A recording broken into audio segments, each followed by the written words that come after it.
আজকে বিএনপির কিছু লোক, আপনাদের তো লজ্জা থাকা দরকার, আপনার ৭২-এর সংবিধানের পক্ষে সাফাই গান বোঝা দরকার না। আপনারা ৭২-এর সংবিধানের পক্ষে বলতে পারেন না। ৭২-এর সংবিধান মুক্তিযুদ্ধের চেতনার সংবিধান না। আপনারা যদি মুক্তিযুদ্ধের পক্ষের শক্তি হয়ে থাকেন, সর্বপ্রথম ৭২-এর গাদ্দারের বিরুদ্ধে আপনাদেরকে কথা বলতে হবে। ৭২-এর সংবিধান ছিল ৭১-এর মুক্তিযুদ্ধের সঙ্গে গাদ্দারি, ৭১-এর মুক্তিযুদ্ধের সঙ্গে বিশ্বাসঘাতকতা। ধর্মনিরপেক্ষ মতবাদ ভারত থেকে পাচারকৃত মতবাদ। ভারতীয় আধিপত্যবাদকে রুখতে চাইলে ভারতীয় মাল ধর্মনিরপেক্ষ মতবাদ দিল্লিতে পাঠিয়ে দিতে হবে। ভারতের সেবাদাসী বাংলাদেশে তার জায়গা হয় নাই।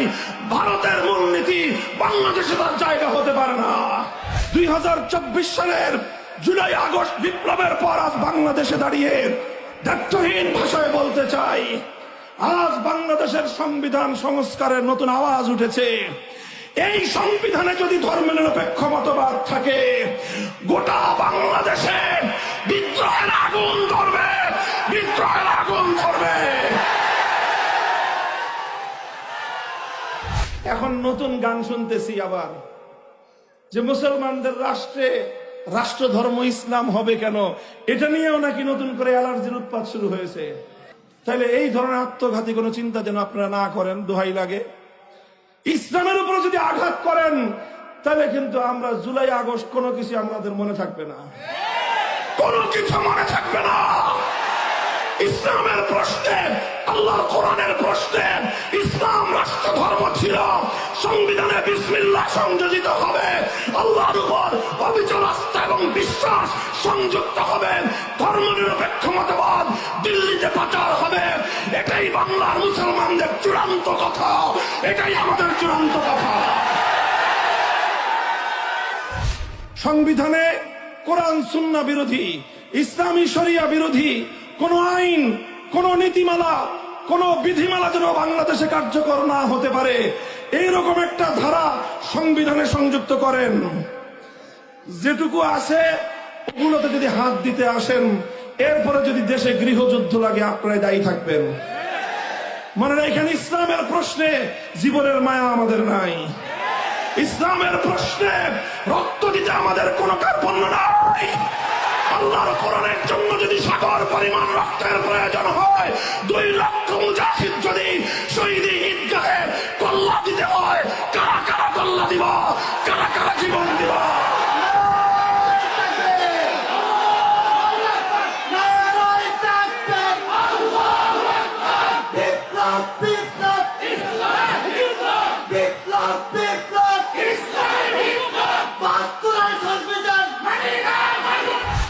ধর্মনিরপেক্ষতাবাদের বিরুদ্ধে, ধর্মনিরপেক্ষ মতবাদকে রুখবার জন্য যা করতে হয় আমরা তাই করব। এটার জন্য যদি যুদ্ধের ময়দান পর্যন্ত পরিস্থিতি গড়ায়, আমরা সে পর্যন্ত যেতে প্রস্তুত আছি ইনশাআল্লাহ।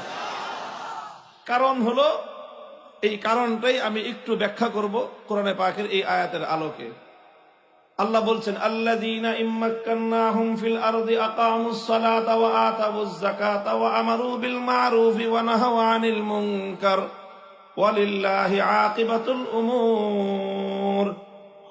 আল্লাহ বলছেন, আমি যদি মুসলমানদেরকে রাষ্ট্র ক্ষমতা দেই, যারা মুসলমান, যারা নিজেদেরকে মুসলিম বলে পরিচয় দেয়, দাবি করে, তারা যদি রাষ্ট্র ক্ষমতা পায়, তাহলে তাদের রাজনীতির মূল নীতি, মূল দর্শন কি হবে, এটা ইসলামের প্রবর্তক স্বয়ং আল্লাহ পাক রব্বুল আলামিন নির্ধারণ করে দিয়েছেন। যে মুসলমানরা রাষ্ট্র ক্ষমতা পেলে তারা সর্বপ্রথম যেই কাজ করবে সেটা হলো আকামুস সালাত, গোটা রাষ্ট্রের মধ্যে তারা নামাজ কায়েম করবে। কোরআনে পাকের এই আয়াত স্পষ্ট ভাষায় বলতে চায়, কোরআনের এই আয়াতের দ্ব্যর্থহীন মর্ম হলো এই, যে কোন মুসলিম রাষ্ট্র ক্ষমতা পেলে সেই রাষ্ট্র ক্ষমতার ব্যাপারে ইসলাম বলে যে সেই রাষ্ট্র ইসলামের আলোকে চলবে। রাষ্ট্র কিসের আলোকে চলবে? ইসলামের আলোকে চলবে, ইসলামের নির্দেশনা অনুযায়ী চলবে। ইসলাম বলে মুসলমান যদি ক্ষমতা পায়, সে মুসলমান ক্ষমতা পেয়ে ইসলামের বাইরে অন্য কোনো আদর্শের আলোকে রাষ্ট্র পরিচালনা করতে পারবে না। ইসলাম রাষ্ট্র ক্ষমতাকে ইসলামের নীতির আলোকে, ইসলামের বিধানের আলোকে পরিচালনা করতে বাধ্য করে। কথা বুঝবেন, লক্ষ্য করে মাদ্রাসার ছাত্ররা, খুব গুরুত্বপূর্ণ কথা, খুব সংক্ষেপে কথা, কিন্তু গুরুত্বপূর্ণ একটা পয়েন্ট এই কথা আজকে আমার, যে ইসলাম বলছে যে রাষ্ট্র ক্ষমতা চালাতে হলে, রাজনীতি করতে হলে ইসলামের আলোকেই করতে হবে, ইসলামের বিধানের আলোকেই রাজনীতি করতে হবে, রাষ্ট্র পরিচালনা করতে হবে। ভিন্ন কোনো পথ অবলম্বন করার কোনো সুযোগ, কোনো বৈধতা কোনো মুসলমানের জন্য নাই। এটা হলো ইসলাম বলে। এখন আমি যে বললাম যে আমার আজকের আলোচ্য বিষয় হলো সেকুলারিজম, ধর্মনিরপেক্ষ মতবাদ। ধর্মনিরপেক্ষ মতবাদ কি বলে, বা ধর্মনিরপেক্ষ মতবাদ বলতে আমরা কি বুঝি? ধর্মনিরপেক্ষ মতবাদের এর ডেফিনিশন, এর সংজ্ঞা নিয়ে বেশ কিছু বক্তব্য আছে। তবে সব কথার মূল কথা, সার কথা হলো, ধর্মনিরপেক্ষ মতবাদ বলে যে রাষ্ট্রের সঙ্গে ধর্মের কোনো সম্পর্ক থাকবে না। ধর্মনিরপেক্ষ মতবাদের মূল কথাটা হলো রাষ্ট্রের সাথে ধর্মের কোনো সম্পর্ক থাকবে না। ইসলাম বলে রাষ্ট্র ইসলামের বাইরে যেতে পারবে না। ধর্মনিরপেক্ষ মতবাদ বলে রাষ্ট্রে ইসলাম আসতে পারবে না। ধর্মনিরপেক্ষ মতবাদ অবশ্য শুধু ইসলামের কথা বলে না, ধর্মনিরপেক্ষ মতবাদ বলে রাষ্ট্রীয় ব্যাপারে ইসলাম বা অন্য কোন ধর্মেরই সংশ্লিষ্টতা থাকতে পারবে না। রাষ্ট্র পরিচালনার সঙ্গে ধর্মের কোনো সম্পর্ক থাকতে পারবে না। এটাই হলো ধর্মনিরপেক্ষ মতবাদ। আমরা বলি ধর্মনিরপেক্ষ মতবাদই হলো ধর্মহীনতা। কেন এই কথা বলি?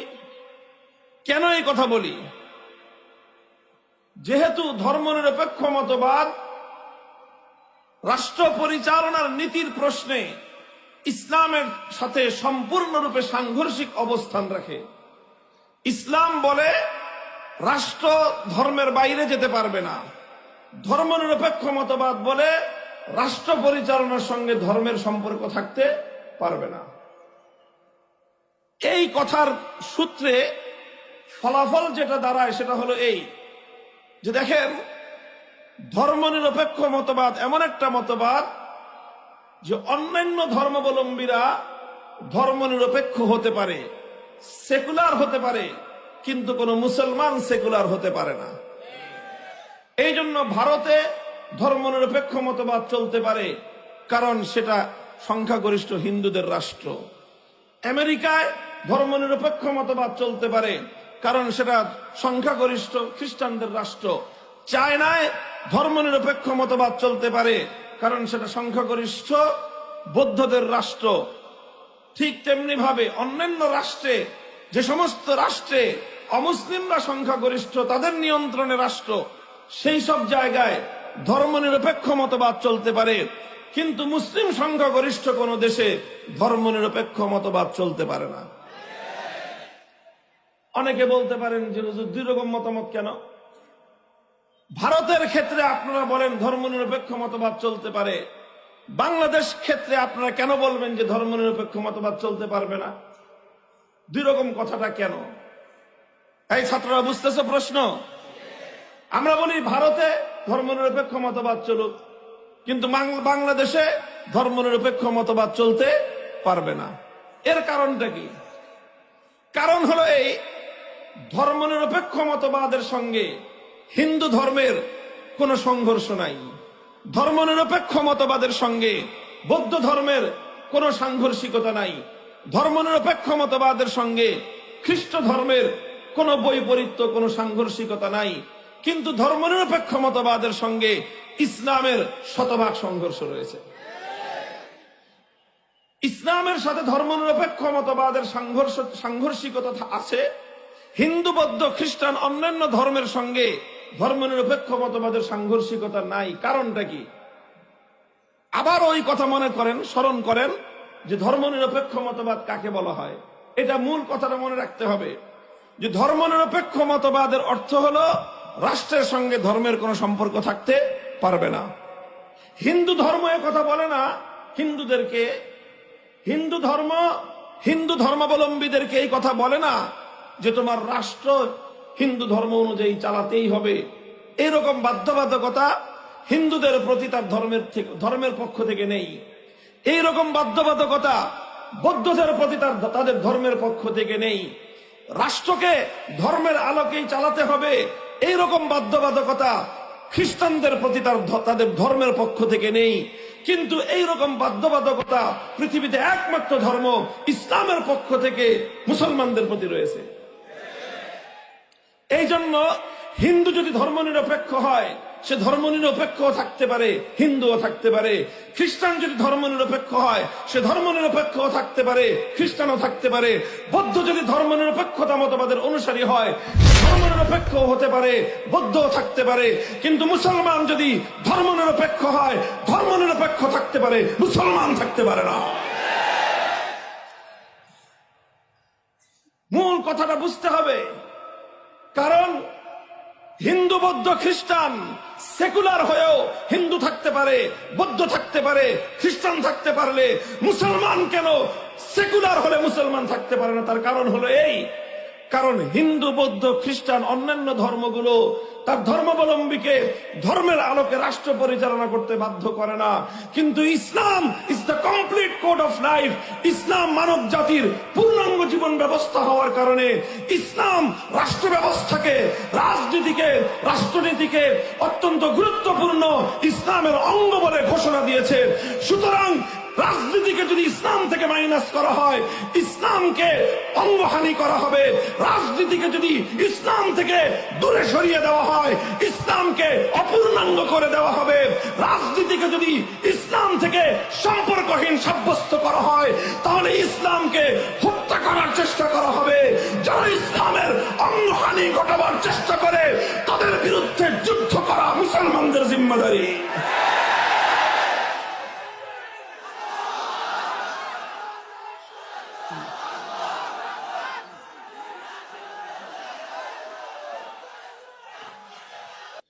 মুহতারাম হাজিরিন, কাজে এটা হলো একটা মৌলিক কথা। এই পার্থক্যটা আমাদেরকে বুঝতে হবে, এই পার্থক্যটা আমাদেরকে বুঝতে হবে। ধর্মনিরপেক্ষ মতবাদ ইসলামের দৃষ্টিতে সম্পূর্ণ কুফরি একটা মতবাদ।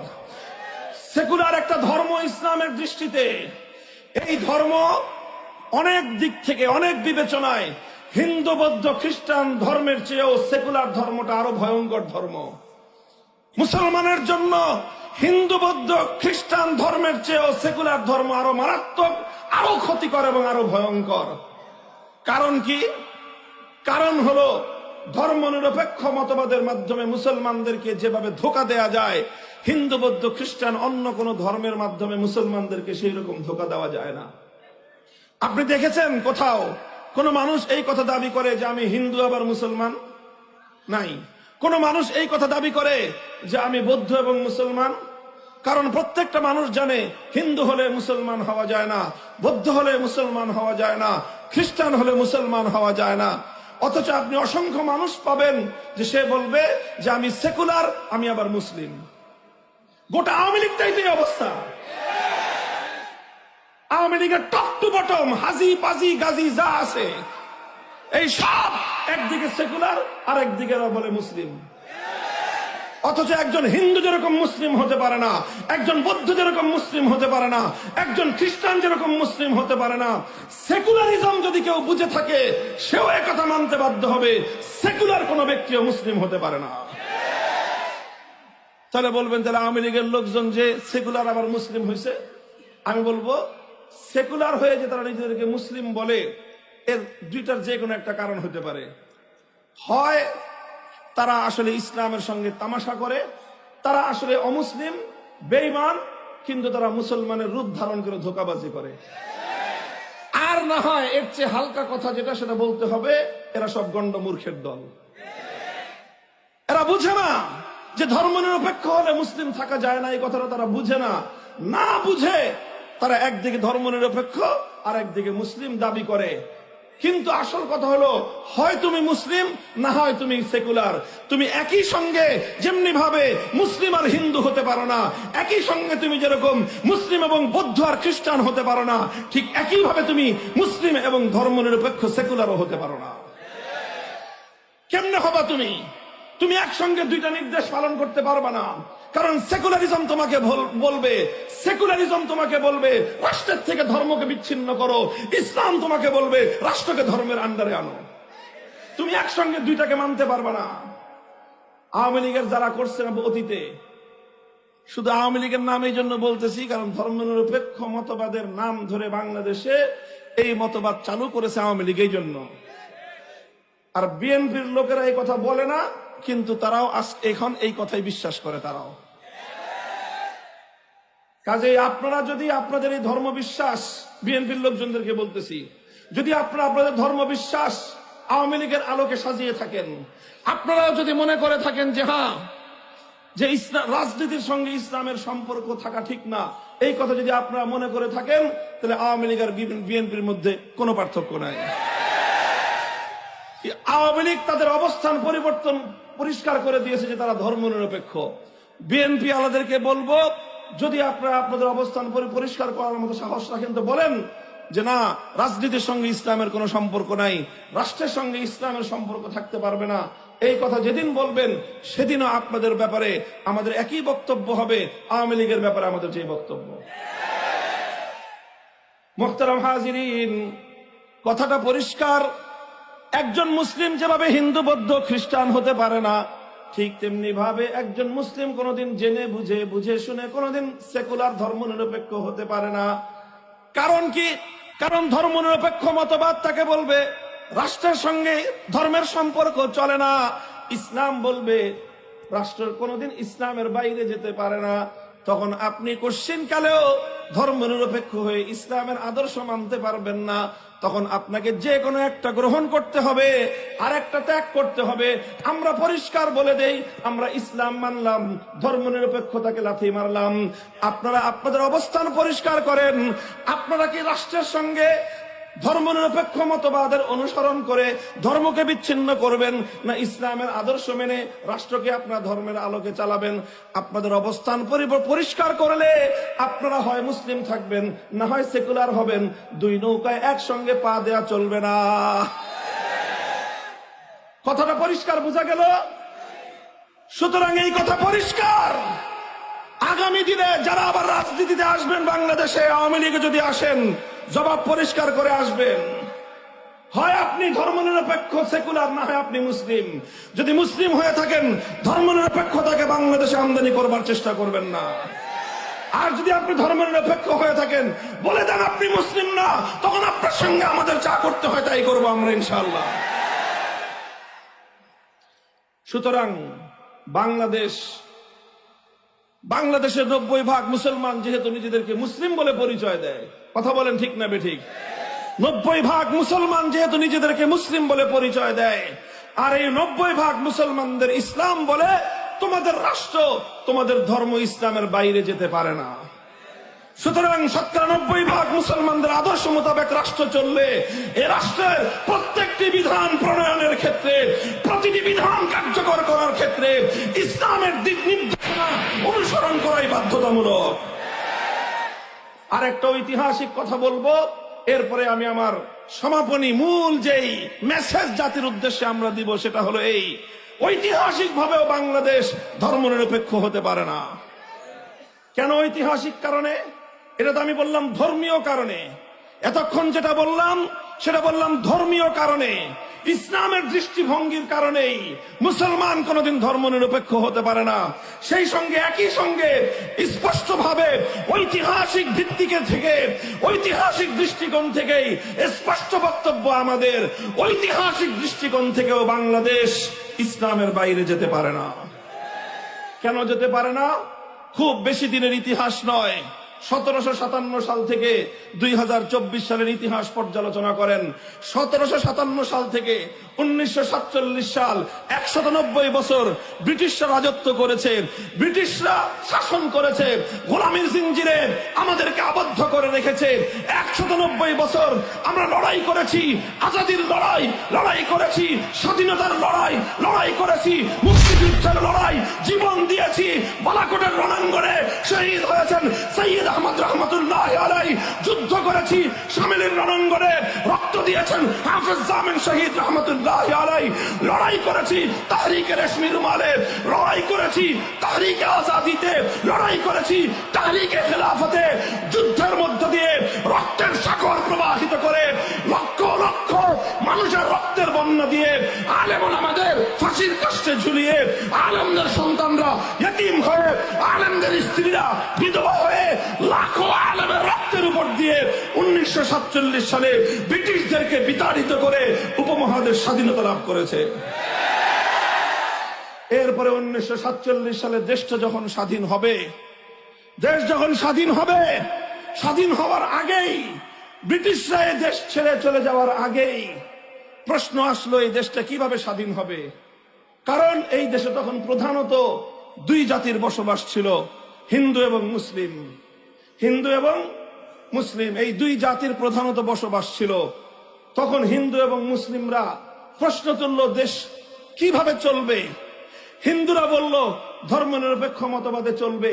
হিন্দুরা একথা বলতেই পারে, কারণ হিন্দু ধর্মের আলোকে রাষ্ট্র পরিচালনা করাও যায় না এবং করার জন্য তাদের ধর্মের পক্ষ থেকে কোনো ডিক্লারেশন, কোনো অনুমোদন, কোনো ধরনের নির্দেশনা কোনোটাই হিন্দু ধর্মে নাই। এই জন্য হিন্দুরা বলল রাষ্ট্র চলবে ধর্মনিরপেক্ষ মতবাদ অনুযায়ী। সংখ্যাগরিষ্ঠ মুসলমানরা বলল না, না, ধর্মনিরপেক্ষ রাষ্ট্র পরিচালনার জন্য বালাকোটের রণাঙ্গনে সৈয়দ আহমদ রক্ত দেয় নাই। ধর্মনিরপেক্ষ রাষ্ট্র করবার জন্য 1857 সালের সিপাহী বিদ্রোহ হয় নাই। 1857 সালে শামিলের রণাঙ্গনে হাফেজ জামিন শহীদ হয়েছেন, জীবন দিয়েছেন ধর্মনিরপেক্ষ রাষ্ট্র করবার জন্য নয়, বরং তাদের জীবন দেওয়ার উদ্দেশ্য ছিল একটাই, আল্লাহর কোরআনের রাজ কায়েম হবে। হিন্দু এবং মুসলমানদের এই বিতর্কের সমাধান কি হলো?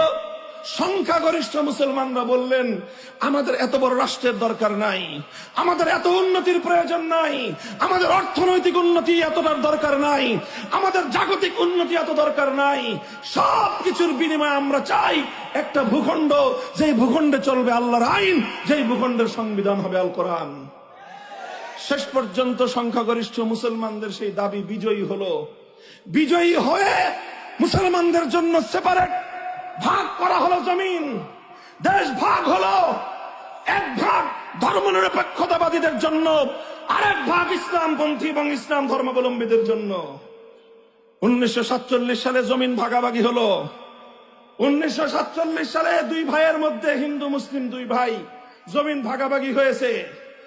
হিন্দুরা সংখ্যায় কিছু বেশি, জমিন বেশি পেয়েছে। মুসলমানরা সংখ্যায় কিছু কম, এই জন্য জমিন কম পেয়েছে, ভূখণ্ড কম পেয়েছে। আর এইভাবে ভাগ করতে গিয়ে মুসলমানদেরকে অনেক রক্ত দিতে হয়েছে, অনেক জীবন দিতে হয়েছে, অনেক ত্যাগ স্বীকার করতে হয়েছে, জানের কোরবানি দিতে হয়েছে, মালের কোরবানি দিতে হয়েছে। 1947 সালের দেশ বিভক্তির নির্মম ইতিহাস পড়ুন, সেখানে পড়বেন হাজার হাজার নয়, লক্ষ লক্ষ পরিবার এমন যারা কোটিপতি ছিলেন, শুধুমাত্র ইসলামের রাষ্ট্র প্রতিষ্ঠার জন্য একদিনের ব্যবধানে বাগদাদের 14 পুরুষের বাস্তু ভিটা ছেড়ে দিয়ে, কোটি কোটি টাকার সম্পত্তি ছেড়ে দিয়ে, পথের ভিখারি হয়ে নিজের বাপদাদার এলাকা ছেড়ে ইসলামী রাষ্ট্রের সন্ধানে হাজার হাজার মাইল হিজরত করে মুসলমানদের ভূখণ্ডে তারা চলে এসেছিল। অসংখ্য অগণিত দৃষ্টান্ত। সেই চলতে গিয়ে শুধু সম্পদের কোরবানি দিয়েছে তা নয়, অনেক মা পথিমধ্যে তার কলিজার টুকরা, বুকের সেরা ধন, নারীর সেরা ধন সন্তানকে হারিয়েছে। অনেক স্ত্রী তার স্বামীকে হারিয়েছে, অনেক স্বামী স্ত্রীকে হারিয়েছে, অনেক সন্তান বাবা মা থেকে বিচ্ছিন্ন হয়ে গিয়েছে। এই সব ত্যাগ আর কোরবানির বিনিময়ে 1947 সালে মুসলমানদের জন্য আলাদা ভূখণ্ড তৈরি হয়েছিল। সেই ভূখণ্ডের জন্য গোটা এই ভারত উপমহাদেশের সব মুসলমানরাই সাফার করেছে, কোরবানি করেছে। পাঞ্জাবের মুসলমানরা কোরবানি স্বীকার করেছে, বেলুচিস্তানের মুসলমানরা কোরবানি স্বীকার করেছে, সীমান্ত প্রদেশের মুসলমানরা কোরবানি স্বীকার করেছে, খাইবার থেকে করাচি পর্যন্ত মুসলমানরা অনেক ত্যাগের কোরবানি স্বীকার করেছে। তবে ইতিহাস বলে কথা, গোটা ভারতবর্ষের অন্য সব জাতি মুসলিম রাষ্ট্র প্রতিষ্ঠার জন্য, ইসলামী রাষ্ট্র প্রতিষ্ঠার জন্য যতটুকু ত্যাগের কোরবানি দিয়েছে, বাংলাদেশের মুসলমানরা গোটা ভারত উপমহাদেশের মধ্যে সবচেয়ে বেশি ত্যাগের কোরবানি স্বীকার করেছে। এটা ইতিহাস, এটা আমার বানানো কথা নয়, আমার দাবি, এটা ঐতিহাসিক সত্য দাবি। এটা বাংলাদেশের মুসলমানরা এই কোরবানিটা স্বীকার করেছে। সেই মুসলমানরা কারা ছিল? হয় আমার বাবা আমার দাদা, না হয় তোমার বাবা তোমার দাদা। আমার এবং তোমার, হে বাংলাদেশের মুসলমানরা, আমার এবং তোমার পূর্বপুরুষরাই একটি ইসলামী রাষ্ট্র গঠন করার জন্য 1947 সালের দেশ বিভাগের সময় সবচেয়ে বড় কোরবানির নজির পেশ করেছে তারা। আমাদের বাড়ির কাছে ছিল কলকাতা, আর একটু দূরে গেলে ছিল দিল্লি, বাড়ির চারপাশে ছিল ইন্ডিয়া, ভারত। আমরা ভারতের সাথে থাকলে অনেক বড় রাষ্ট্রের নাগরিক হতে পারতাম। দিল্লির সঙ্গে খাতির করলে আমরা তো রাষ্ট্রীয়ভাবে অনেক বড় রাষ্ট্রের অধিকারী হতে পারতাম। কিন্তু না, আমাদের পূর্বপুরুষরা সিদ্ধান্ত গ্রহণ করে বুঝে শুনে সুচিন্তিত ভাবেই তারা কলকাতাকে লাথি মেরেছে, দিল্লিকে তালাক দিয়েছে, ভারতকে তারা ত্যাগ করেছে। সবকিছু করে 2000 মাইলের দূরত্বের পশ্চিম পাকিস্তানি খান পাঠানদের সঙ্গে হাতে হাত রেখে একটা রাষ্ট্র গঠন করেছিল। কি উদ্দেশ্য ছিল? খান পাঠানদের সঙ্গে আলাদা আলগা কোনো প্রীতি বাংলাদেশের মানুষের ছিল না, কোনো আলাদা তাদের প্রতি আমাদের কোনো দুর্বলতা ছিল না। শুধু একটাই সম্পর্ক ছিল, একটাই দাবি ছিল, তোমরা সে প্রান্তে থাকতে পারো, আমরা এ প্রান্তে থাকতে পারি। প্রশ্ন একটাই, তুমিও মুসলিম আমিও মুসলিম, তুমিও একটা রাষ্ট্র চাও আমিও একটা রাষ্ট্র চাই, এমন একটা রাষ্ট্র চাই যে রাষ্ট্রে আইন চলবে কার, যে রাষ্ট্রের সংবিধান হবে আল কোরআন। শুধু এই দাবি মিলে গিয়েছিল। এজন্যই আমরা মুসলমানদের জন্য আলাদা ভূখণ্ড হিন্দুদের কাছ থেকে নিয়েছি। আলাদা করে ভূখণ্ড নেওয়ার জন্য আমাদেরকে অনেক ছাড় দিতে হয়েছে, অনেক খনিজ সম্পদ ছেড়ে দিতে হয়েছে, অনেক পাহাড়ি অঞ্চল ছেড়ে দিতে হয়েছে, অনেক নদী ছেড়ে দিতে হয়েছে। সব ছেড়ে দিয়েছি, বিনিময়ে শুধু একটা জিনিস চেয়েছিলাম, একটা স্বাধীন মানচিত্র, একটা স্বাধীন ভূখণ্ড, যেই ভূখণ্ডে পতাকা উড়বে কালিমার, যেই মানচিত্রে কায়েম হবে আল্লাহর কোরআনের বিধান। এই তো ছিল 47 সাল থেকে 71 সাল পর্যন্ত 24টা বছর পশ্চিম পাকিস্তানি খান পাঠানরা বিশ্বাসঘাতকতার গাদ্দারি করেছে মুসলমানদের সঙ্গে। ওয়াদা ছিল, কথা ছিল। 47-এর আগে মুসলিম লীগের কথা বলতেন, মুসলিম লীগের লিডার সোহরাওয়ার্দী এই ওয়াদা করেছিলেন। সোহরাওয়ার্দীর কর্মী শেখ মুজিবুর রহমান সাহেব এই ওয়াদা করেই 1947 সালে মুসলিম লীগের জন্য এই দেশকে আলাদা করেছিলেন। আপনারা তো খালি করে বলেন আপনাদের নেতার কথা। আপনার নেতা রাজনীতি শুরু করেছিল এই কথা দিয়ে যে মুসলমানদের জন্য আলাদা ভূখণ্ড হতে হবে, আর সেই ভূখণ্ড চলবে আল্লাহর কোরআনের আইন অনুযায়ী। এরপরে আপনার নেতা, এরপরে আপনাদের নেতারা, কিছুদিন পরে মুসলিম লীগ থেকে হলো আওয়ামী মুসলিম লীগ, এরপরে ইসলামকে পরিপূর্ণ ত্যাগ করে আওয়ামী মুসলিম লীগ থেকে আপনারা হয়ে গেলেন আওয়ামী লীগ। আপনারা যাই হলেন, এটা নিয়ে আমার আপত্তি নাই।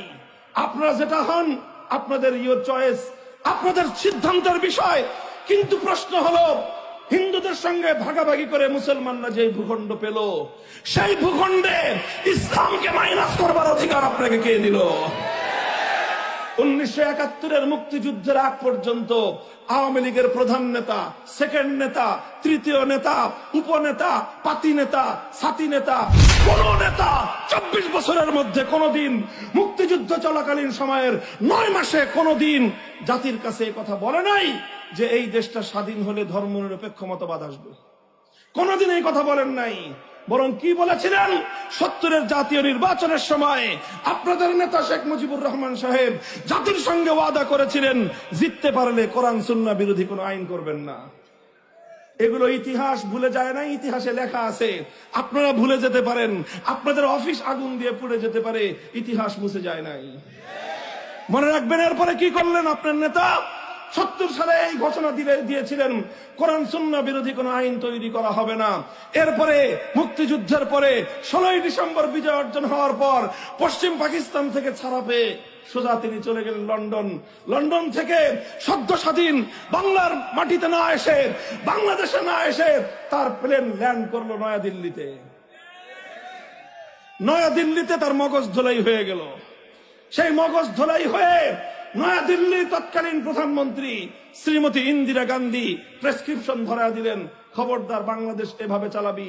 এমন একটা প্রেসক্রিপশন দিলেন যে প্রেসক্রিপশন অনুযায়ী 72-এর সংবিধান তৈরি হলো, আর সেই সংবিধানের মাধ্যমে বাংলাদেশের স্বাধীনতাকে ভারত মাতার চরণতলে বলি দেওয়া হয়েছে।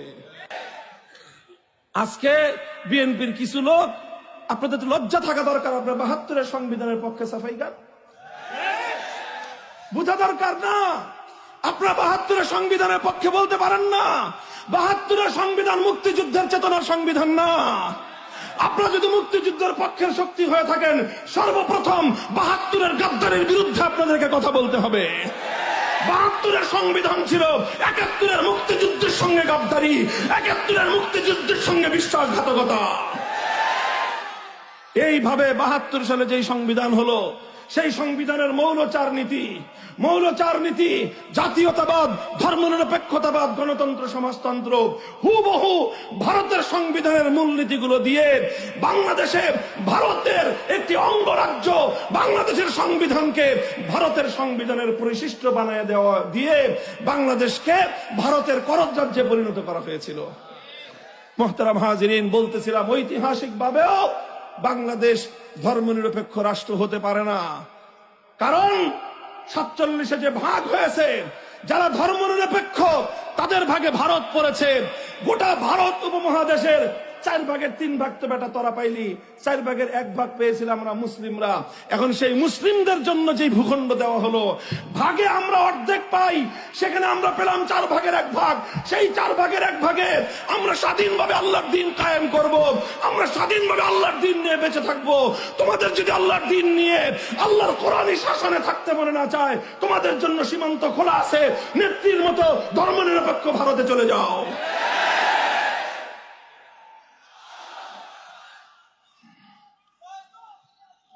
এটা তো আমাদের স্পষ্ট তর্কের কথা, যুক্তির কথা। আরে ভাই, 2 ভাই জমিন ভাগ করে নিল, 1 ভাই জিতলো, 2 ভাই সমান হিস্সা পায়। সেখানে 1 ভাই 4 কাঠার মধ্যে 3 কাঠা নিয়ে আরেক ভাইকে 1 কাঠা জমি দিল। ভাগের সময় ঠকাইলা, ভাগের সময় বঞ্চিত করলা, ভাগের সময় বৈষম্য করলা।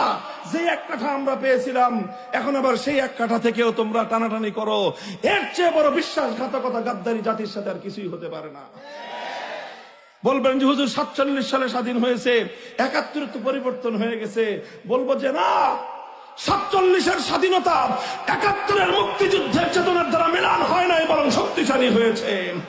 47-এ বলা হয়েছিল মুসলমানদের জন্য ইসলামের রাষ্ট্র চাই, 71-এ বলা হয়েছিল জুলুমের অবসান ঘটাবো ইনশাআল্লাহ। কাজেই 71-এর চেতনার দ্বারা 47-এর দেশ বিভাগ আরো শক্তিশালী হয়েছে। 2024 সালের ওই ঐতিহাসিক অভ্যুত্থান এবং বিপ্লব 47 এবং 71-এর চেতনাকে সংহত করবার বিপ্লব। কাজেই 2024 সালের জুলাই আগস্ট বিপ্লবের পর আজ বাংলাদেশে দাঁড়িয়ে দায়িত্বহীন ভাষায় বলতে চাই, আজ বাংলাদেশের সংবিধান সংস্কারের নতুন আওয়াজ উঠেছে। এই সংবিধানে যদি ধর্মনিরপেক্ষ মতবাদ থাকে, গোটা বাংলাদেশে বিদ্রোহের আগুন ধরবে, বিদ্রোহের আগুন ধরবে।